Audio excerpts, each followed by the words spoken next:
Friends, இந்த எக்ஸ்பிரஷனை நம்மளை சிம்பிளிஃபை பண்ண சொல்கிறாங்க. இது பார்த்தாவே தெரியுது பிட்மாஸ் ரூலோட அப்ளிகேஷன் தான் இந்த கொஷின். ஸோ பிட்மாஸ் ரூல் நம்ம கண்டிப்பாக யூஸ் பண்ணோம். ஓகே, ஸோ பிட்மாஸ் ரூலில் ஃபஸ்ட்டு எதுக்கு நம்ம ப்ரியாரிட்டி கொடுக்கணும்? ப்ராக்கெட்ஸ். இப்போ இந்த கொஷினில் ப்ராக்கெட் இருக்கா?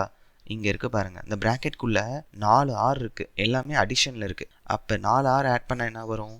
24 டிவைடட் பை 6 அப்படியே போட்டுக்கோங்க.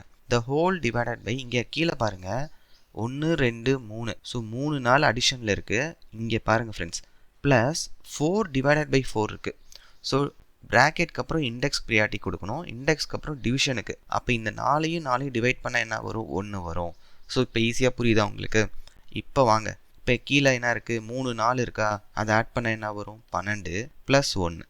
ஓகே, இப்போ மேலே நியூமரேட்டர் தொகுதியை 24 டிவைடட் பை 6 பண்ண என்ன வரும்? 4 பை கீழே பாருங்கள் 12 + 1 இருக்குது 13.